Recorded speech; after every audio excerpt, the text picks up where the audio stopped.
Turn right onto Dover Road.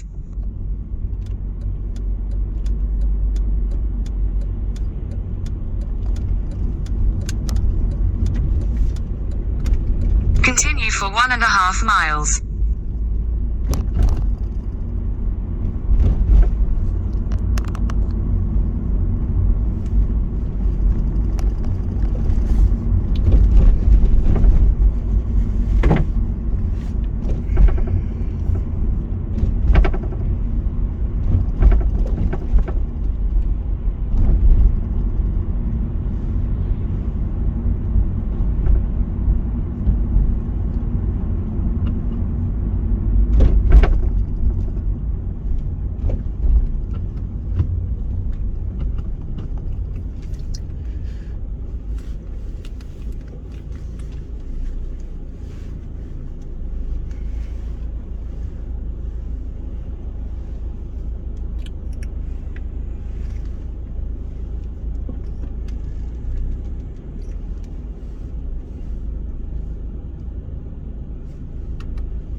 At the threat from international terrorism, fixated individuals, the single cause issue that we saw at the Platinum Jubilee when Extinction Rebellion climate protesters got in front of the soldiers.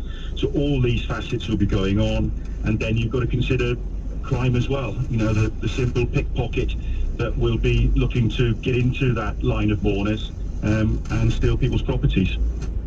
The idea is that as many of the world leaders as they can or agree will actually, for want of a better word, rally in West London and then be transferred to the Abbey from there, with the exception of the President of the United States. In practical terms, how likely is that to occur, do you think?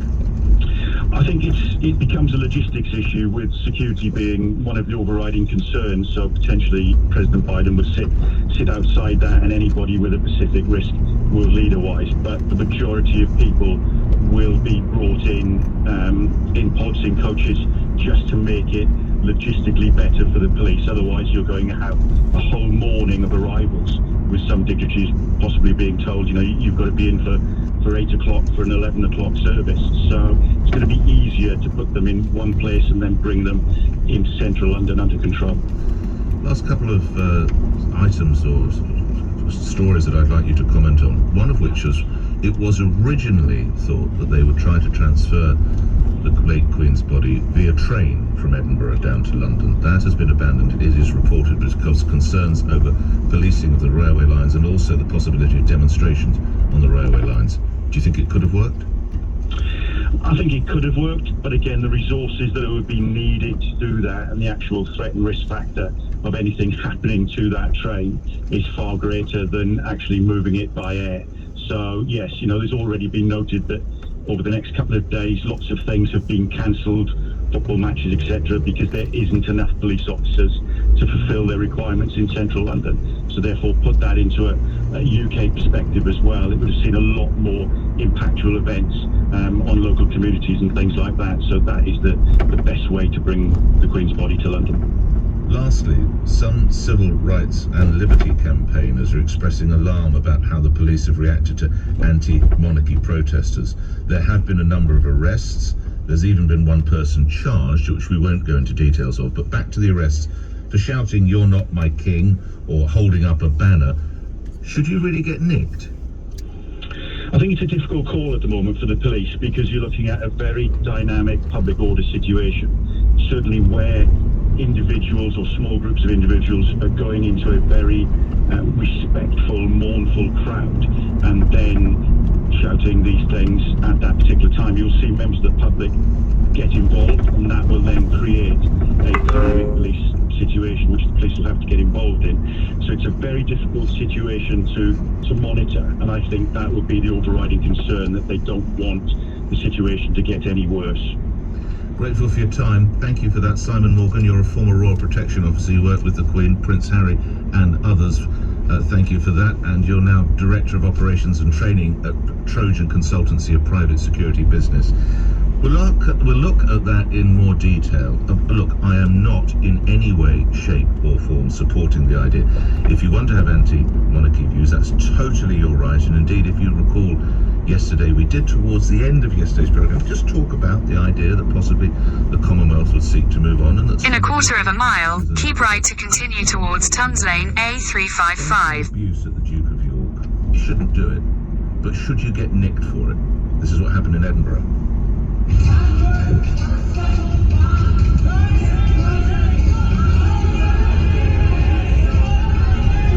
Then you can hear the ensuing, of course, consternation and anger. We'll look at that. Keep right. Coming up. After the news, more details of the suspension of the police officer who fired the shot that killed 24-year-old Chris Cabba down in Streatham. 7:15 LBC News headlines. Simon Conway. Thousands of people have queued through the night to view the Queen's coffin at St Giles Cathedral in Edinburgh before it's taken to London later. King Charles and the Queen Consort will head to Northern Ireland later as part of a tour around the UK. And the firearms officer who shot and killed Chris Cabba in South London has been suspended from duty.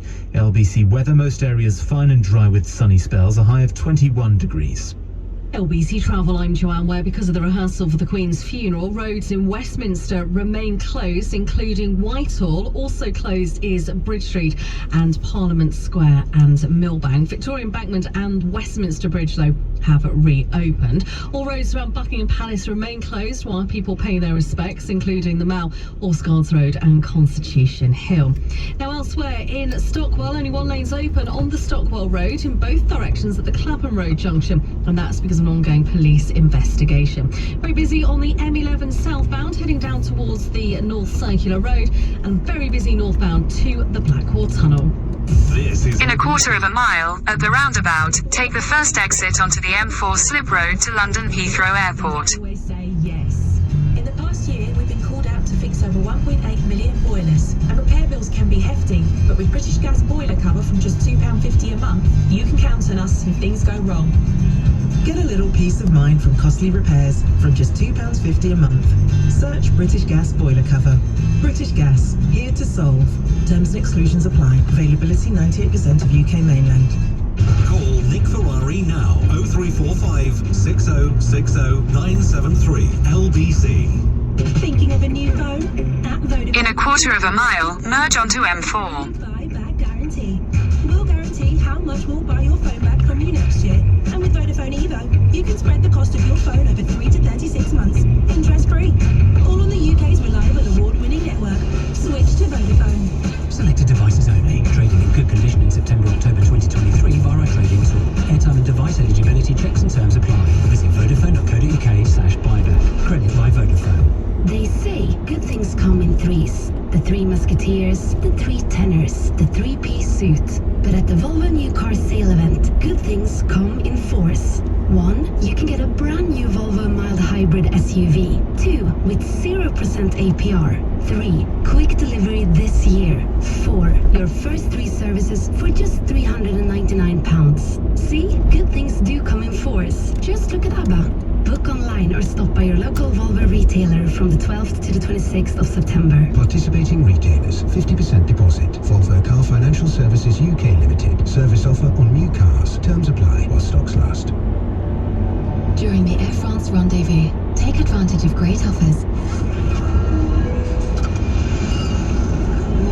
Until the 27th of September, book your flight to Dubai from £389 or St Martin from £619. From London Heathrow via Paris, return including tax. And with Air France, you can expect care and attention from our expert staff. Elegance is a journey. Air France. To book and for terms and conditions, visit airfrance.co.uk. Nick Ferrari at breakfast. Call 0345 6060 973.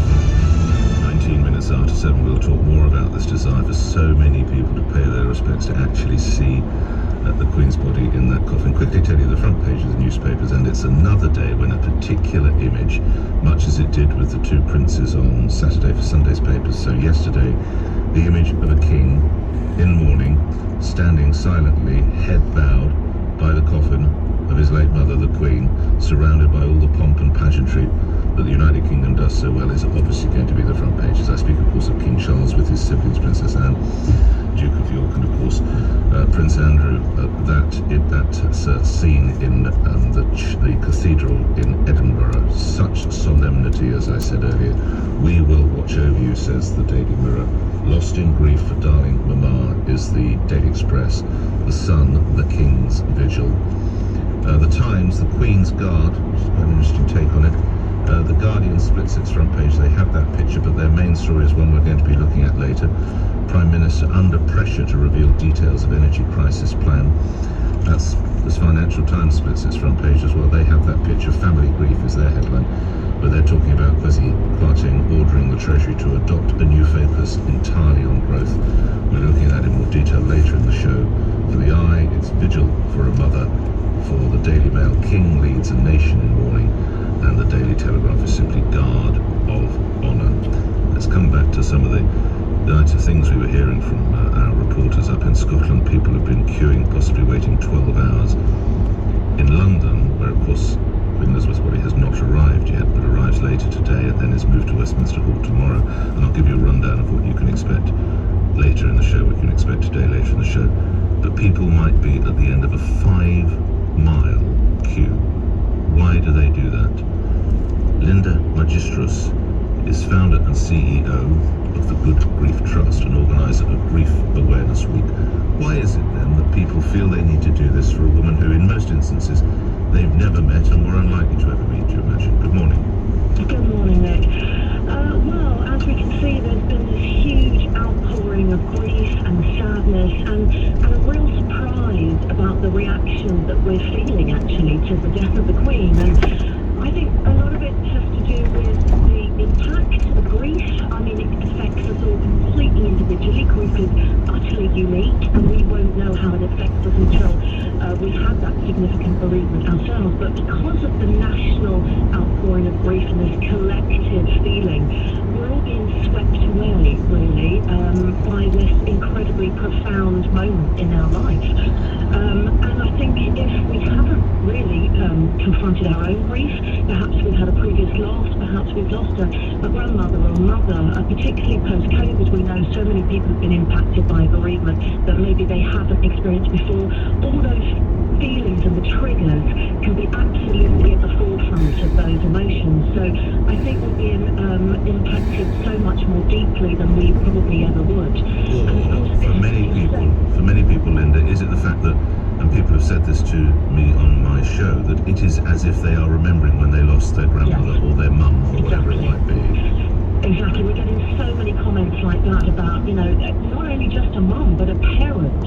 Why, I've seen many comments about, why is this bringing back memories of my dad and my mum, or my aunt? I mean, actually, to be honest, whatever that relationship is that you have with that person, this grief that we're all feeling and the acknowledgement of the pain of bereavement is actually a very positive thing. I know it's incredibly painful and we're all being, as I said, impacted by this real deep sadness, but actually to be able to talk about our feelings and acknowledge our grief is a really positive thing. And what is so wonderful as well is that we're sharing those lovely happy memories, and many politicians, for example, the Theresa May thing, we can remember people with a smile. So actually to be able to break those taboos and maybe start talking about bereavement and grief is actually a really lovely, healthy thing. Lastly, a YouGov poll has discovered almost half of Britons have shed a tear over the death of Her Majesty. 55% of women admitted to welling up, 32% of blokes. A comment on that, Linda? Well, gosh, that's actually quite a significant statistic for men, because we know men really don't acknowledge their grief as well as women, because women are happy to chat and talk, express their feelings. So actually to have that amount of men feeling that impact from the death of the Queen is actually really quite significant, and it's a move forward. And why do you call it? Because some would say, but where's the stiff upper lip? Where is that? Why would you call it a move forward, lastly? It's a move forward because we do need to acknowledge grief, because it's part of life, it's a natural process, and we really do need to know that it's okay not to be okay. And that we do need to talk about our feelings. That's men, women, children, the whole generation. This is a really positive thing. And if we can remember the Queen in a lovely, very positive manner, I think it will really help us move forward with talking about death and dying and grief and bereavement and break those taboos. Thanks very much for that, Linda. Magistros is founder and CEO of the Good Grief Trust and organiser of Grief Awareness Week. Let's cover other stories as we will throughout the course of my show, and of course I'm sure with my colleagues on LBC, because while we must give full coverage to the events concerning the death of the Queen, there are other stories, and we go to Ukraine. Ukraine's forces have continued to press their counterattack in Kharkiv, seeking to take control of almost all of the province. Russia launching dozens of air and missile strikes on power plants and other locations in apparent retaliation for that success. And we hear the ratio, obviously it's difficult to substantiate that, but it does seem to be broadly accepted, the ratio of fighting was some 8-1 in Ukraine's favour. Elizabeth Broer is foreign policy expert. In 2 miles, at junction 3, take the A312 exit to Harrow Hayes. What do you imagine they will be saying, the advisors and the meetings going on in the Kremlin now, to Vladimir Putin? Is this a war lost? Good morning. Good morning. I can't imagine it's very happy conversations there in the Kremlin. The conversations have never been very happy, because we know that Putin's advisors, the top civil servants, the top generals and so forth, gave Putin a more sunny, more positive assessment of this war before Russia launched the invasion. So it was launched on incorrect grounds, on the grounds that it would be a much easier task than it has turned out to be, because everybody wanted to give Putin the answer that they thought he wanted to hear. But now the war is clearly turning in Ukraine's favor, and I think that the problem the Russians have, in addition to the brilliant strategy that the Ukrainians are using or deploying, is that the soldiers and the forces don't seem to be motivated to fight anymore, because who wants to risk their life for a lost cause? And that is a very difficult stage to reach when the armed forces are concluding that it's not really worth it anymore. The tide has turned, and we don't believe in this war. How big is the danger? Because Putin is not a man who does defeat. How real is the danger he might in some limited form deploy nuclear weaponry? I don't think that's a major danger, simply because if he does that, some combination of NATO member states led by the United States will have to respond.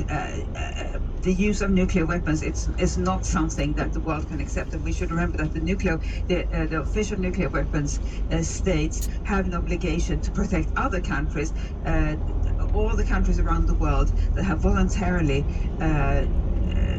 decided not to have nuclear weapons as responsible action, simply because the world is dangerous enough as it is, even with those few countries that have nuclear weapons having them. So that would be a very dangerous move by the Russians. And Elizabeth Broer, thank you. You're a foreign policy expert and senior fellow at the American Enterprise Institute. Let's bring matters right back to home here in the UK at 7:28 the time. And the police officer with the Metropolitan Police who fired the shot that killed 24-year-old Chris Cover in Streatham has been suspended from frontline duties. More details on that from policing and justice commentator Danny Shaw. Danny, there's a lot we don't know about this story. What can you tell us? Morning to you. Good morning, Nick. Well, what we can say is that Scotland Yard announced last night that this officer had been suspended from duty. The decision was announced by Assistant Commissioner Amanda Pearson. She said that the decision had been made following careful consideration of a number of factors, including the significant impact on public confidence, and in light of the Independent Office for Police Conduct announcing a homicide investigation. That's the policing watchdog that is carrying out the independent investigation into what happened last Monday night. And the Met statement goes on to say, and I think it's important, this point, the decision to suspend the officer does not determine the outcome of the IOPC investigation. And I think it's important to remember, Nick, that you may remember the previous fatal shooting of Jermaine Baker in 2015 near Wood Green Crown Court. In that case, the IOPC also declared a homicide investigation was taking place. The officer who fired the fatal shot was also suspended, but an inquiry this year said that the shooting was lawful and the officer has not faced any criminal charges. It's worth reminding, I think, everyone that not to prejudge the outcome despite the Metropolitan Police's decision last night. Lastly, Danny, are we hearing anything from the family? Well, there was a vigil again yesterday, and the family have been seeking answers to various questions from the Met and from the IOPC. I know that the family lawyer, Daniel Macover, was on LBC at the weekend, very unhappy with the length of time it had taken, certainly for confirmation of Chris Cabba's death to be given to them. And also he said that the IOPC have been unable to answer fundamental basic questions after the shooting. They have been calling for the officer to be suspended, and they would also like to see body-worn camera footage from the police officers who were at the scene. Danny, thanks. Danny Shaw, policing and justice commentator. Coming up after the news, we'll be bringing you details of the hunt for the killer. Remember, we go back to August 22nd, I think it was, the shooting of Olivia Pratt-Corbell. In 300 yards, at junction 3, take the A312 exit to Harrow Hayes. In West Derby near Liverpool. What might that bring? And of course, also be looking at that story, the police arresting and in one instance charging anti-monarchy protesters.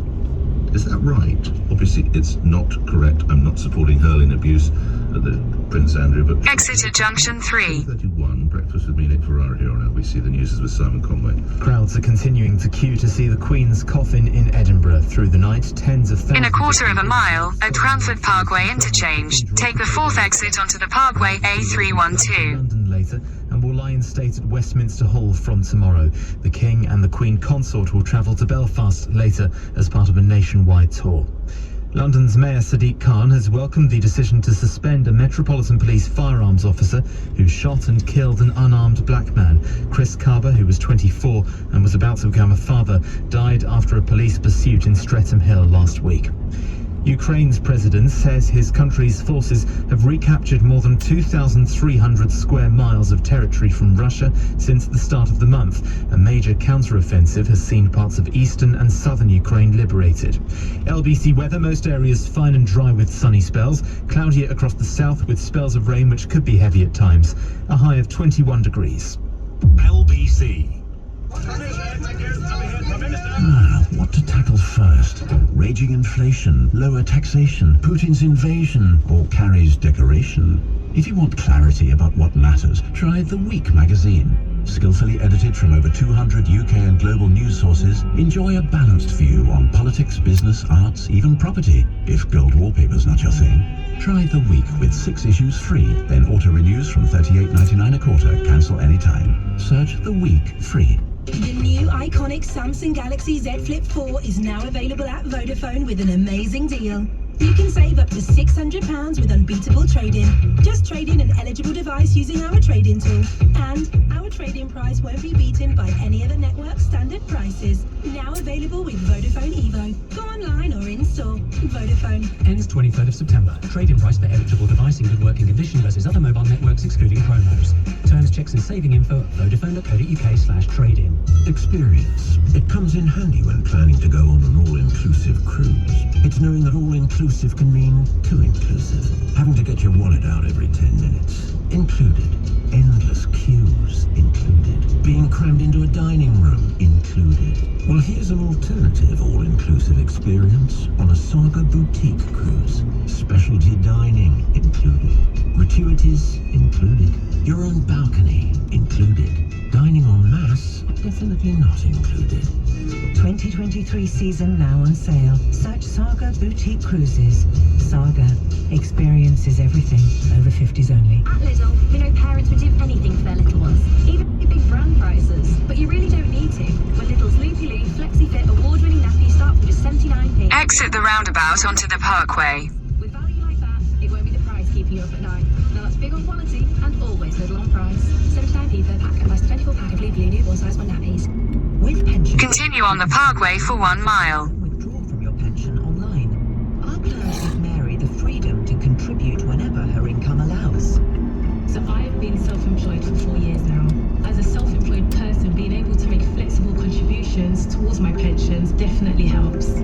We're building a pension company you can believe in. Be pension confident. Join at pensionbee.com. When investing, your capital is at risk. Authorised and regulated by the Financial Conduct Authority.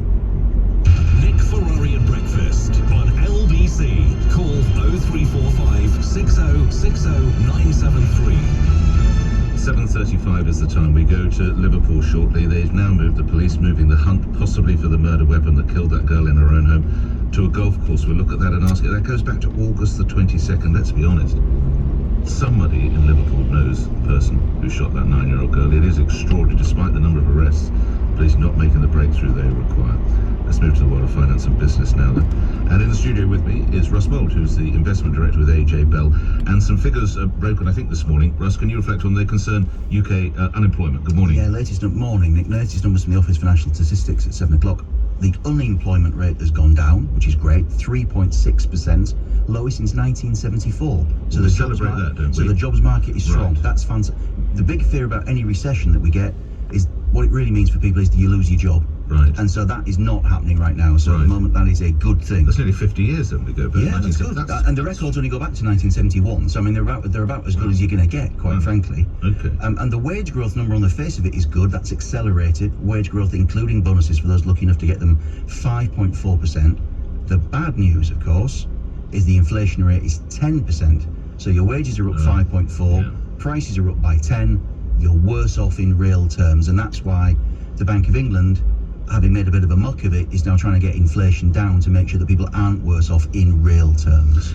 And this, of course, affects you when you want to go to the stores or the supermarkets, although if you want to go on Monday, I'll remind you the day, of course, of the Queen's funeral, you could be in for a shock, Russ. Well, there's no obligation for shops to close on the bank holiday Monday that's been declared by King Charles III, but I think a lot of staff will want to be at home to watch the funeral and pay their respects, and I think companies are aware of that.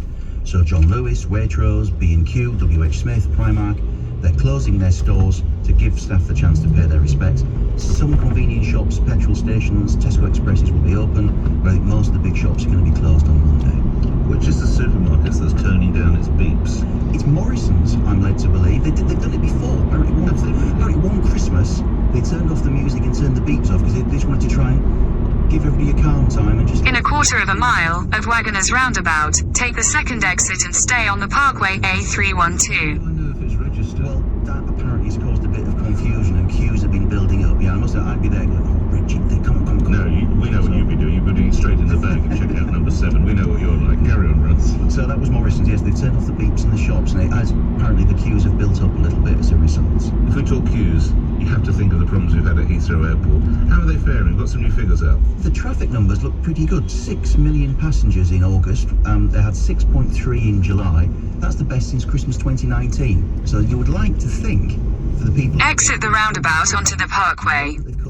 In a quarter of a mile, continue straight onto Causeway A312. So maybe there is a bit of a sign that people are happy to travel after 2 years of COVID and pandemic and face masks. Equally, that might be people finally getting the chance to get away with something they booked before. So the key test now will be, given everything we're discussing about cost of living and energy bills, can they afford those holidays going forward? And I guess it'll be interesting to see what the traffic looks like in the next few months. Finally, reflect on the headline, if you would, of the Financial Times today. We are looking at this story in more detail. This is effectively trying to get the political agenda back on track. Kwarteng, as in the Chancellor Kwasi Kwarteng, tells Treasury to adopt new focus entirely on growth. Yeah, I mean, you've got a national... Continue straight onto Causeway A312. Which is more than your size of your economy. You've got a big expensive programme to help people and businesses with their energy bills.